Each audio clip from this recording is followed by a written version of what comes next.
Sa panahon ng pamumuno ni Haring Dario, pumili siya ng 120 pinuno ng mga rehiyon sa buong kaharian. Pumili rin siya ng 3 mamamahala sa mga pinuno ng rehiyon at mangangalaga sa kapakanan ng hari. At isa rito si Daniel. Dahil sa pambihirang karunungan ni Daniel, siya ang naging pangunahin sa 3 tagapamahala at sa mga pinuno ng mga rehiyon. At dahil dito, ginawa siyang tagapamahala ng hari sa buong kaharian. Mahusay ka talaga, Daniel. Ano bang sikreto mo? Oo nga. Sabihin mo naman sa amin. Ano-ano bang binabasa mo? Sa Diyos ang lahat ng papuri. Napupuno na ako sa Daniel na yan. Masyadong mayabang. Di dapat matuloy ang balak sa kanya ng hari. Ngunit wala tayong mabibintang sa kanya maliban sa mga bagay na may kinalaman sa kautusan ng kanyang Diyos.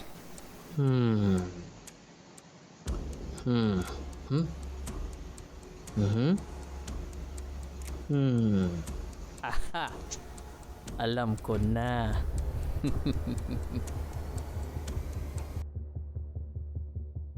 Mabuhay ang Haring Dario. Kami po mga tagapamahala ng kaharian, mga pinuno ng mga rehiyon at mga tagapayo ay nagkakaisa sa isang planong ikakatuwa ninyo. Ano iyon?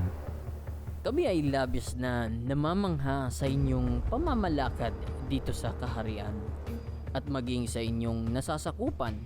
Kaya para naman mabigyan namin kayo ng papuri ay mabuti pong ipag-utos ninyong sa loob ng 30 araw ay walang sasamba o mananalangin sa ibang Diyos o tao liban sa inyo. At ang sino mang hindi susunod sa utos na ito ay may matinding kaparusahan. Ang mahuhuling hindi sumunod ay ihuhulog sa kulungan ng mga leon. Mukhang magandang ideya yan. Kung gayon, ay magpalabas na po kayo ng kautusan at mailagda ninyo upang maging batas ng Media at Persia. Batas na hindi mababago ni mapapawalang bisa. At gayon nga ang ginawa ni Haring Dario. Nang malaman ni Daniel na nilagdaan na ng hari ang gayong kautusan, umuwi siya. Nanalangin siya sa isang silid sa itaas ng kanyang tirahan. O Diyos, sinasamba kita at pinapasalamatan sa lahat ng iyong ginawa noon, ngayon at sa hinaharap. Patawarin nawa kami sa karumihan ng aming puso at pagtalikod sa iyo. Nananampalataya ako na darating ang panahon na ibabalik at muli mong bubuin ang iyong mga anak. Ako ay patuloy na humihingi sa inyo ng karunungan at gabay sa bawat desisyon at gagawin ko. Bigyan mo rin ako ng lakas at kainahunan para malagpasan ko ang makapagsubok na darating pa. 3 beses niyang ginagawa ito sa maghapon gaya ng kanyang kinaugalian. Hindi alintana ni Daniel na binabantayan pala siya ng kanyang mga kaaway. Maya-maya na ulit ay mananalangin na naman si Daniel sa kanyang Diyos. Ngayon na ang panahon. Abangan natin siya at isumbong agad kay Haring Dario. Nang makita siyang nananalangin, siya'y kanilang isinumbong sa hari. Haring Dario, hindi po ba't pinagtibay ninyo ang isang kautusan na sa loob ng 30 araw ay walang mananalangin sa sinumang Diyos o tao liban sa inyo at ihahagis sa kulungan ng mga leon ang sinumang lumabag dito? Ang kautusan ng Media at Persia ay hindi mababago ni mapapawalang bisa. Bakit? Mahal na hari, may isa po kaming nahuli. At sino naman ito?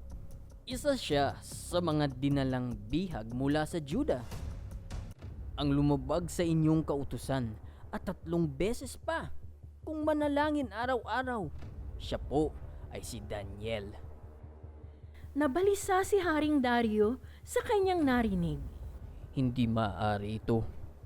Kailangan kong makagawa ng paraan upang mailigtas ko si Daniel sa parusang ihahatol sa kanya. Maghapong nag-isip ang hari at nang magkaroon muli ng pagkakataon ang mga kaaway ni Daniel, lumapit ang mga ito sa hari. Alalahanin niyo, mahal na hari, hindi ba't ang batas na iyon ay hindi maaaring baguhin ang alinmang kautusan? Ano pa pong iniintay natin? Ay, dakpin si Daniel ngayon din at ihulog sa kulungan ng mga leyon.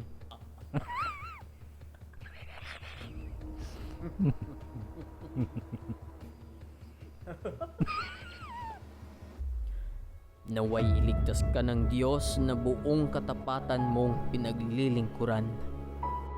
Tahimik na sumunod si Daniel.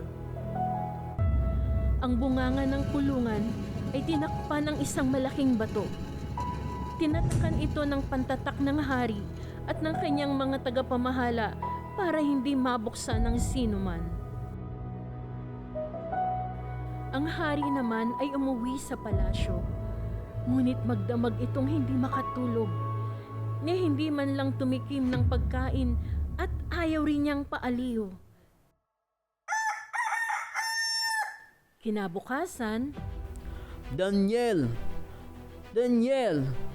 Tapat na lingkod ng Diyos na buhay. Iniligtas ka ba niya sa mga leyon?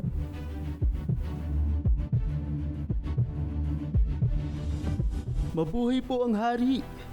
Wala pong nangyari sa akin sapagkat ang bibig ng mga leyon ay pinatikom ng mga anghel na isinugo ng aking Diyos. Ginawa po niya ito sapagkat alam niyang wala akong kasalanan ni nagawang masama laban sa inyo. Tunay ngang kamangha-mangha ang Diyos mo, Daniel. Magmadali kayo't iahon si Daniel sa kulungan ngayon din. labis na nagalak ang hari, lalo na nung maiahon na si Daniel.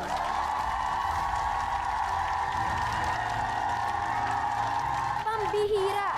Paano nangyari iyon? Wala kahit isang galo sa katawan si Daniel. Oo nga! Hindi ka panipaniwala! Nais ko ring makilala ang Diyos ni Daniel! Mabuhay ang Diyos ni Daniel! Mabuhay! Mga kawal, dakpin ang mga nagbintang kay Daniel at siyang itapon sa mga leyon kasama ang kanilang buong pamilya.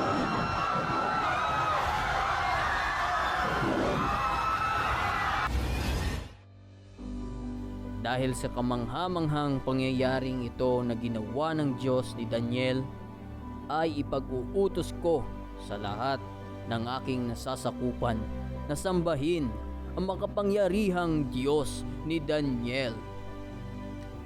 Sumain niyo ang kapayapaan. Iniuutos ko sa lahat ng aking mga nasasakupan na matakot at gumalang sa Diyos ni Daniel, sapagkat siya ang Diyos na buhay at mananatili magpakailanman. Hindi mawawasak ang kanyang kaharian at mananatili habang panahon ang kanyang kapangyarihan. Siya ay sumaklolo at nagliligtas. Gumagawa siya ng mga kababalaghan sa langit at sa lupa. Iniligtas niya si Daniel mula sa mga leyon. At simula noon ay naging matagumpay si Daniel sa panahon ni Haring Dario hanggang sa panahon ni Haring Ciro ng Persia. We are CECE Publishing Incorporated. Want more videos? Subscribe, share, like, and hit the notification bell for more updates. Together, let's share the gospel.